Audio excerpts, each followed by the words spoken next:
Today we're going to be talking about these 7 penny stocks that will be spiking in March 2019. The reason that I can say this confidently is because the companies on this list literally tell you when these price action will have massive movement. They do this by releasing dates that they will have FDA approvals, trial results. They also drop many hints and clues as to whether their data will be positive or negative. So I'm going to be presenting all of the data as well as my opinion on each of these stocks, but it's up to you to do your own research. The great thing is the data presented in this video will serve as a great starting point. Anyways, you know a lot of work goes into researching these stocks on these videos, so in return the only thing that I ask of you is that you hit that beautiful like button, and also if you see value in the following videos, subscribe for more short, sweet, and simplified videos on how to trade the stock market. Okay, so the first stock is REPH. Their PDUFA date, aka FDA approval date, is on March 24th. That means that this is the day that we see whether or not the FDA has approved their drug for pain treatment. So the key here is to understand that 80% of FDA approvals end in success. This is something that a lot of traders don't know for some reason, and a lot of people speculate on whether or not they're going to succeed, and they don't realize that 80% of them do succeed. Now, the reason that these drugs succeed a majority of times is because they have to go through a series of intense phase trials before submitting their applications for approvals. The reason that these stocks go up even after phase trial passages is because people anticipate them going through and getting that FDA approval after they pass each stage. So by the time it gets to the FDA approval stage, a lot of people are a lot more confident that they're going to get approved. But this gives them so many chances to fail that it becomes increasingly unlikely for them to pass all of the phase trials regulated by the FDA and then fail at the actual FDA approval. That being said, 20% still do fail. Now, this varies year over year, but if you factor in that 80% of FDA approvals end in success, even if you bet on the entire industry and cut your losers quickly, there would be tremendous opportunities to profit. But of course, we don't blindly bet on stocks here. We also employ risk management techniques such as making sure to get in at good entry points. So if you actually learn technical analysis and figure out what to look for, you should be able to improve those odds even more with these stocks. So going back to the price action, the stock price got beat down in May but has recovered a lot of its share value. The key here is that we see this pretty consistent run up on the year where it gives some of these opportunities to buy in at pushback when the RSI is marked at or below fair value, and then add to our upward potential as the stock continues to climb. So if we see a discounted opportunity to buy in and see those signs of a reversal, that could signal a sign of a continued uptrend in anticipation of that FDA approval. Of course, the approval might already be factored in to the stock price somewhat, so that it could hurt our upward potential, and thus it's important that we find a specifically good entry point, such as looking for that oversold on the RSI. The next stock is LXRX. They'll have their FDA approval results on the 22nd of March for their diabetic drug. Now, this one is promising specifically because we have this massive amount of upward potential compared to a relatively low amount of downward potential. That means that if we see a positive result, there's a high probability that we could see, even conservatively speaking, a doubling of share price. That being said, the analysts / monkeys hold mixed opinions, but we do see high price targets all the way to $26 and the average price target at $19 across analyst firms. Now, that seems pretty idiotic in my opinion, since that would require something like a 400% increase and a shattering above its all-time 3-year high at 1962. Yet this is the consensus amongst most large analysts. But you know what they say? They say monkey see, monkey do, and hopefully see the price action benefit from this insane price target. That being said, I'm pessimistic about the long-term capabilities of these stocks, so as always, we're going to want to find the perfect entry point, somewhere close to oversold on the RSI, while also displaying the signs of an upward reversal that we are looking for. By the way, I have a video, 2 steps of a stock reversal. I'll put a link in the description below, as well as some other videos that have great tips on how to manage risk and how to find signs of a reversal and how to day trade and swing trade in general. Okay, the next stock is MLLO. They released their phase 2 data back in October. It says December, but they released it earlier than their original plan. But they will be presenting on March 2nd, which gives them an opportunity to pump their stock. This company is a fun one because it has a history of being accused of hiding data in order to apparently entice investors, leading all the way back to its IPO. But it also has a lot of big name institutional investors such as JP Morgan, which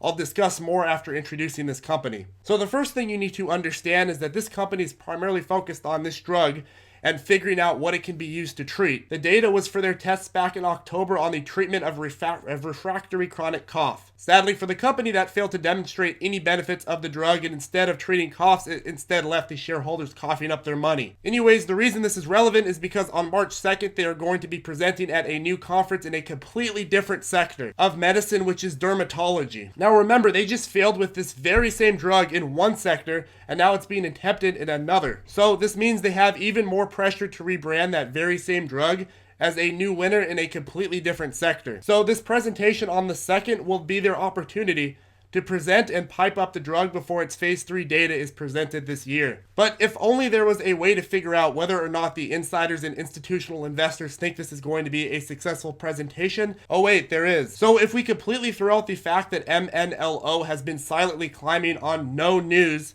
since the start of the year and time leading up to the presentation and the phase 3 data release, which in and of itself is telling, we can then look into the actions and types of investors who are taking and holding positions in this company. So we see big names like JP Morgan, BlackRock, and Vanguard taking positions.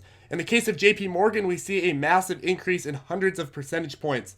So this has a lot of big bets for such a tiny pharmaceutical company with a recent flop on its track record. So Zacks Investment Research changed it from a hold to a buy, and Cantor Fitzgerald is also reiterating their buy ranking and setting a price target at $25, which I also think is a tad bit insane to set since we have no idea how their trials will go, but nonetheless, monkeys will be monkeys. But anyways, this shows that the monkeys are generally ready to hop on this stock, which honestly doesn't mean much to me, and probably doesn't mean much to you either, but I know a lot of people like it when I show analyst opinions. So in summary, we have a company that is recovering from a massive flop and failed trial, which has been pretty successful at driving investors slowly back into it. It crashed from 12 to 374, which was honestly pretty damn harsh and was likely partially an overreaction, but since it hit new lows, it's doubled while not seeing any compelling fundamental reasons for doing so. My guess is that the perception will continue to improve as the presentation approaches, and then after we'll start seeing some media coverage that will likely increase the volume and the price of the stock. It's anybody's guess whether or not phase data will be positive or negative. My guess is that people within the company don't even have the full picture yet, and there hasn't been any insider purchases since last year, so no tips for us. Nonetheless, this stock is bound to see some volatility this month, and I bet we'll see some great buy entry points. Okay, the next stock is EIGR. So they will be presenting their phase 2 data at the next Endo conference on March 25th. Now, the first thing I'll say is this is the company that back in May, they were sort of the darling of the sector, stemming from the success of their drug that helped children with progeria. Now, that's awesome, and I'm not saying anything bad about the company, but we don't want to focus on what they're doing. As traders, we have to focus on the price action and the fundamentals and how that's going to make or break the stock price. So focusing on their price action, we did see an overreaction and then a subsequent sell-off. But this wasn't just an overreaction, it was a huge spike from $8.2 to $18 in the manner of like 2 weeks, with most of the spike happening in the first few days leading up to the announcement. So obviously people were already expecting them to be successful, but the run-up tells us now that it has this perception-backed spikeability factor that I like to talk about. What this establishes is that yes, this stock is prone to having massive run-ups in a short time period based on perception alone, as well as anticipation. Now you might listen to that statement that I just made and then look at this chart and be like, but wait, Charlie, I thought you said that this increase in share price was due to this company's success with progeria. Now that's true for part of the run-up, but we didn't know about that until halfway through the run-up, right? We didn't know that they were successful yet, and the price had already halfway trended upwards. And then the next few days, we continued to see this upward push, which means even if we heard about the news the day of, we still had opportunities to buy it. But we saw this overreaction and subsequent correction that we see with nearly every stock nonetheless. But the reason this spike is significant is because it not only confirms the spikeability of the price action, but it also declares precedent for how prone investors are to overreacting with this company and its news and likely events. It also declares a higher level of upward potential, which makes this position a lot more equitable. I often talk about how recent highs tend to have a sort of like gravitational pull,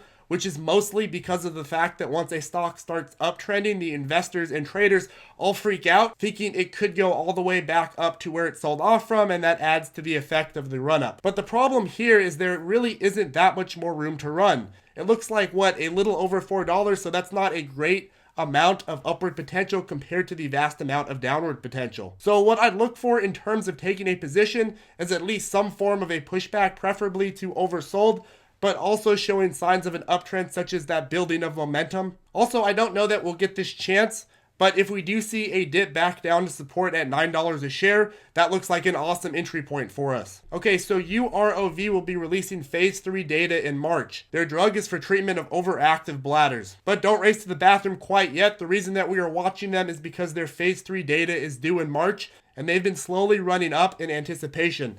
Now, in terms of price action, it's sort of the same thing as the last stock. A lot of downward potential, but not a lot of upward potential comparatively. Also showed this sell-off and recovery pattern. But the thing is that since we have seen this increase in share price, we also have a huge increase in short positions, which could provide some rocket fuel if we do see the share price increase, but I'll go into that a bit more later. Now, the trend that does worry me is that while we saw this massive amount of institutional buying in Q3, we now see more outflows than inflows for the company. Now, this obviously pales in comparison to the inflows in Q3, but we see more outflows in Q4 than inflows, which is worrisome, at least on some level. But it's not as polarized as it seems. It makes sense that there would be substantially more in Q3 than Q4, because that's after the company became publicly traded and did its institutional fundraising rounds. But this outflow specifically after this increase in share price shows a willingness to abandon shares for a quick profit, which doesn't show much confidence in the overall stock on behalf of the institutions. Now, Q1 has seen some pretty solid gains running up to the release of their newest phase data. Now, a lot of people tend to think that I use running up before phase data as sort of like a quiet confirmation that the release is going to be positive. But obviously I'm a trader and not a psychic, and I can't predict whether a report is going to be positive or negative. I don't even really make an attempt to. I just look at what the insiders are doing and try to figure out, what is more likely based on what they're doing. If you could figure out what the insiders and everybody else thinks, you could take that and identify a way to leverage that knowledge to your benefit in predicting what's going on. So in this case, I usually start by looking for what the insiders are doing. We haven't seen much movement in terms of this quarter, but in the last 12 months, we've seen a lot of insider buys. But again, this doesn't mean jack because this was the beginning of the option for insiders to buy in, so not really a strong indicator in either direction. So instead, we're going to have to look a bit deeper. So if we pull up the actual insider list, we see the list of individual investors within the company. Now, the ones that I care about are the ones that aren't venture and capital management firms. You can clearly see which ones are and aren't by the names.